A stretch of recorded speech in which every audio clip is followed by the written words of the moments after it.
Another day, another story. The Soviet Union is a funny thing. While some idealize it and miss the old days, others talk about the millions of innocents sent to work camps and rejoice at the collapse of a once huge country. But where is the truth, and most importantly, what would have happened if the USSR had not collapsed? Dozens of dissertations and scientific papers have been written on this topic, but in fact the brief and accessible essence can be summarized in a few minutes of video. Right now we will demonstrate how. Of course, after your comment about whether you would like to live in the USSR or not. Because as it always happens, the process of state collapse was accompanied by a billion little things. If any of them had been turned the other way, the result could have been different. Let's start with the main thing with people. According to the All-Union Referendum of March 17, 1991, 77% of the USSR residents voted for the preservation of the Union, and the referendum was very powerful. In total, almost 150 million people participated. It created a funny paradox, because the result of the popular vote is more important than any one president or leader. And the rulers of Russia, Ukraine and other countries had to try hard to recognize the results of the referendum as illegal or outdated as legally possible. This vote is still relied upon by many fans of the USSR. However, there are a few big amendments that must be taken into account. First, the vote did not refer to the preservation of the Union in the same form. If literally, it mentioned the preservation of the USSR as a renewed federation of equal and sovereign republics. The wording is as vague and ambiguous as possible. It turns out that by voting in favor, people simultaneously voted both for the preservation of the USSR and for independence for their country. After all, this is what the referendum was about.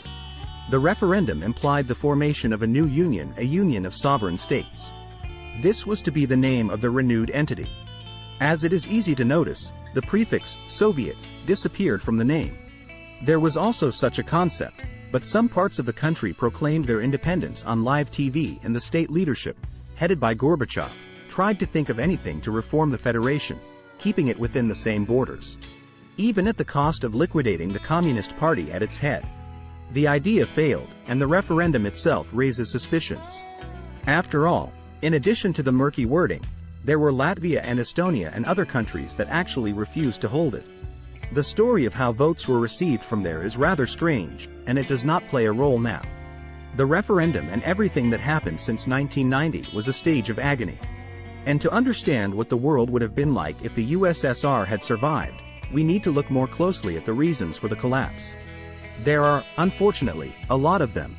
A favorite argument of opponents of the Union is toilet paper. Indeed, according to most sources, it began to be used on a mass scale only by the early 70s. On November 3, 1969, a department of the rural paper mill was launched, which produced ordinary toilet paper on an industrial scale. Of course, it was there before that, but not in the same quantities and not in the hygienic form as in Western countries. Someone claims that individual production plants stood even before the Second World War, but therein lies this very detail, the collapsed alliance. There were few reliable, independent and objective sources to believe in it. The truth had to be agreed upon, from above. Catastrophes even at the level of Chernobyl were concealed to the last, but there was also drowned Admiral Nakhimov, gas explosions and numerous aviation incidents. What is worth only the biggest disaster in the history of Armenia, when in 1988 77 people died in the crash of Il-76 near Leninakon. All these events were concealed, which could not but create an oppressive atmosphere in the society, and also distrust to the Soviet technology in general. After all, until these very days, supporters of the USSR use all foreign achievements of science and technology to convey their thoughts to people. Already in the early 80s, the term Soviet meant something of poor quality. The reason for this is the government's course of mass production. Manufacturers were not interested in the quality of goods. The party demanded quantity. Since 1953, in the USSR, the plan for evaluating enterprises did not focus on quality. Only volumes were entered into the reports, and that is why in the Union the position of a car mechanic meant something magical. Everything depended on him, because cars broke down at every turn. It is not necessary to go into details here. It is enough only to say that up to these very days people have a simple philosophy in their heads: imported is better than domestic. People inherited this from the atmosphere of the end of the USSR. The main mistake that everyone who enters into an argument about preserving the Union makes is communism. For some reason, the USSR is considered to be a communist state, but in reality it is not even close to that. The Union was a semi-feudal empire with a clear ruling class, and it was not the working people but the nomenklatura. The officials, the army, the bureaucrats, that's who ruled the country and were in a different environment. Take a look at the signboard of a Soviet birch store. Do you know that ordinary workers were not allowed to go there, but inside you could freely buy a Mars bar, Ferrero candies and any capitalist products? That's what the people who made myths about the healthiest Soviet products ate. Ironic, isn't it? Of course, many people will start throwing facts and arguments against it at this point, but there is one point that will describe the situation best. After WW2, Germany was divided into several parts, but the Germans wanted to be a united state and tore down the wall that separated them at the first opportunity. And at the same time, almost all of Eastern Europe was under the influence of the USSR. But when Gorbachev issued a decree to stop interfering in the affairs of other countries, magic happened. In 1989, the communists were ousted in Czechoslovakia. In 1990 in Poland, and almost all the countries of the communist camp instantly became democratic. People did not like the current system, which was supported by the army and total censorship. When the USSR collapsed, there were no powerful movements for unification similar to the German one. The overwhelming majority of countries were happy about their independence and are still happy today, which means that when talking about what the world would be like if the USSR had survived, we should start from several time frames. First and banal, in 1991, after the referendum, the unity of the Union is held by force. Democrats and supporters of independence are liquidated by the KGB and the good old Soviet Union returns.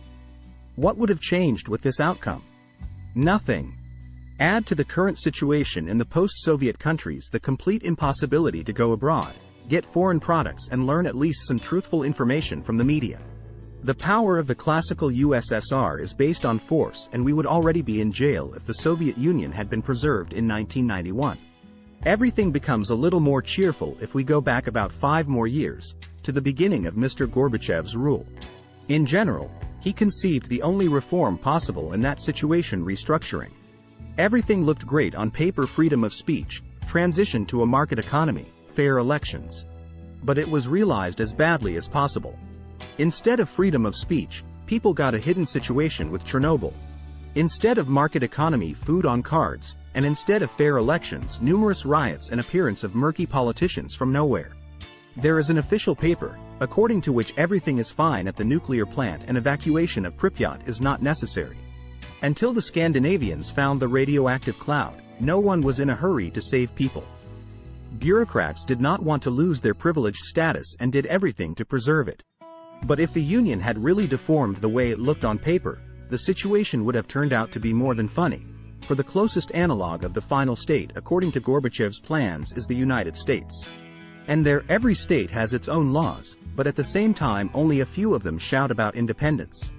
Approximately such a structure was planned in the Union of Sovereign States. Everyone does what he wants, formally obeying a single center. The trouble is that the top of the USSR did not want to lose the trough, and the lower strata of society were too tired of the low standard of living and were ready to support anyone, as long as something changed. But if Gorbachev and his team had succeeded in restructuring, the world would have been a funny place. Many blame the US for hybrid warfare and imposing its values, but what prevented the USSR from doing the same? Only the lack of real competitors to Western cars, movies, jeans and many other things. And most importantly, the same powerful advertising of these products. If it became possible to do business without stealing, then the still mighty production base of the USSR would definitely do something good. There is no need to go far for an example, it is in China. For a long time they also copied Western developments, but in the end they started to produce worthy analogs of Western products, which many people use even in the USA. It's just that restructuring in China was carried out differently by raping not the people, but the officials. So there are two versions of the hypothetical surviving USSR. Under the first and classical one, people would still dream of foreign kitchen sets, watching the children of officials eating Kinder Surprises from stores for the privileged. But under the second one, The Union of Independent States was on a difficult but quite realizable path of its own way, with its iPhones and Mercedes. Unfortunately, it turned out the way it turned out, and it is not worth blaming only the authorities. After all, the mentality of post-Soviet people and history are too different from those in the West, and the emergence of a just and powerful state is impossible as long as people are satisfied with a low standard of living. People, according to the Constitution, by the way, are the source of power, but not everyone realizes it. See you again, friends.